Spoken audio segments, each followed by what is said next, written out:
नमस्कार दोस्तों, आ गई हूँ मैं आपके लिए। ये हैं, आप जैसे कि पढ़ पा रहे हैं कि पंडित श्री रविशंकर शुक्ल, ये हमारे मध्य प्रदेश के प्रथम मुख्यमंत्री थे। तो you should know each and every facts related to Shri Pandit Shri Ravishankar Shukla ji. तो इनके बारे में पढ़ना बहुत ज़्यादा ज़रूरी है, क्योंकि ये हमारे प्रथम मुख्यमंत्री थे।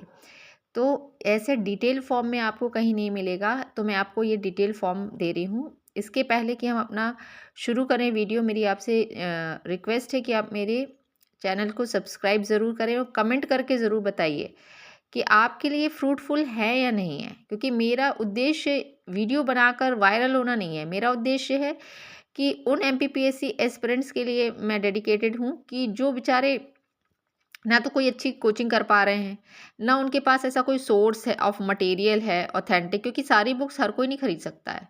पर जिनके अंदर एक जुनून है कि हाँ मुझे भी पीएससी करनी है, तो ये उन स्टूडेंट्स के लिए है।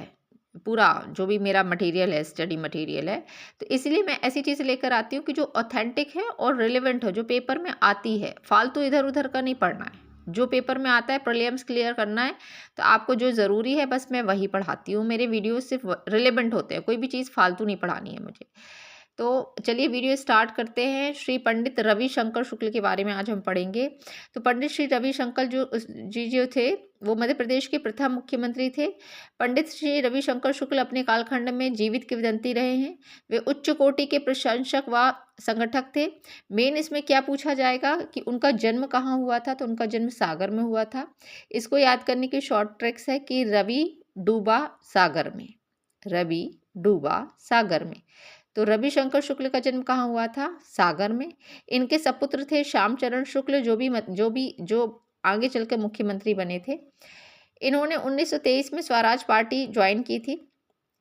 और यदि पूछा जाए कि कौन से मुख्यमंत्री थे जो शिक्षा मंत्री भी रहे हैं, तो आप बताओगे कि डॉक्टर NB खरे के नेतृत्व के मंत्रिमंडल में वो शिक्षा मंत्री भी रहे हैं। ठीक है, और इन्हीं के त्यागपत्र देने के बाद ये मुख्यमंत्री बने थे मध्य प्रदेश के। ठीक है, अब आगे हम पढ़ते हैं कि त्यागपत्र देने पर शुक्ल जी मुख्यमंत्री चुने गए और अपनी सफलता से वे 1938 से 1939 तक मुख्यमंत्री का उन्होंने कार्यभार संभाला। इसमें मेन और आप क्या लिख सकते हो, पढ़ सकते हो, तो इसमें आप मेन पढ़ सकते हो कि उन्होंने 1942 के भारत छोड़ो आंदोलन में भी सक्रिय भाग लिया था। तो आदि पूछा जाए कि मध्य प्रदेश के किस मुख्यमंत्री ने भारत छोड़ो आंदोलन में सक्रिय भाग लिया था, तो श्री रविशंकर शुक्ल जी ने लिया था। ठीक है, उसके बाद जब 1952 में पहले चुनाव हुए थे, उसमें प्रथम चुनाव के बाद मध्य प्रदेश में आपके नेतृत्व में सरकार स्थापित हुई थी। मतलब कि 1952 में सबसे पहले एक्चुअल में जो मुख्यमंत्री, जो कहते हैं ना आज़ादी के बाद, वो कौन बने थे 1952 में? रविशंकर शुक्ल जी। और इनकी मृत्यु जो हुई थी वो 1 नवंबर 1956 को हुई थी। इसे आप कैसे याद कर सकते हो कि 1 नवंबर को मध्य प्रदेश का स्थापना दिवस होता है। ठीक है, तो बस इतना ही है इनके बारे में। इनकी मृत्यु हुई है ये, लेकिन 2 माह बाद ही, सॉरी, इसमें उन्होंने बोला कि मध्य प्रदेश का निर्माण 1 नवंबर 1956 को हुआ था। ठीक है, सॉरी, इसमें उनका देहावसान 31 दिसंबर 1956 को हुआ था। ऐसे ही मैं छोटी छोटी सीरीज लाती रहूँगी जिसमें हर मुख्यमंत्री का तो नहीं पूछा जाता, फिर भी मेरे हिसाब से प्रथम मुख्यमंत्री थे तो उनके बारे में जानना बहुत ज़्यादा ज़रूरी था कि उनका जन्म कब हुआ, उन्होंने क्या क्या चीज़ें ऐसी की। तो शिक्षा मंत्री रहे हैं, जन्म याद रखिएगा, भारत छोड़ो आंदोलन में उन्होंने भाग लिया था और 1952 में वो मुख्यमंत्री बने थे। पहली शपथ जो कह सकते हैं ना, उन्होंने ली थी। तो आज के लिए इतना ही, और मैं छोटे-छोटे वीडियोज़ लाती रहूँगी। हर मुख्यमंत्री के बारे में पढ़ना है, क्योंकि आजकल एमपीपीएससी डेप्थ में जाकर पेपर बनाने लगी है। पहले लोग मोटी-मोटी ऊपर-ऊपर का पढ़ लेते थे और प्रीलिम्स क्लियर कर लेते थे, पर अब ऐसा नहीं रहा है। अब एमपीपीएससी थोड़ा हार्ड पेपर बनाने लगी है।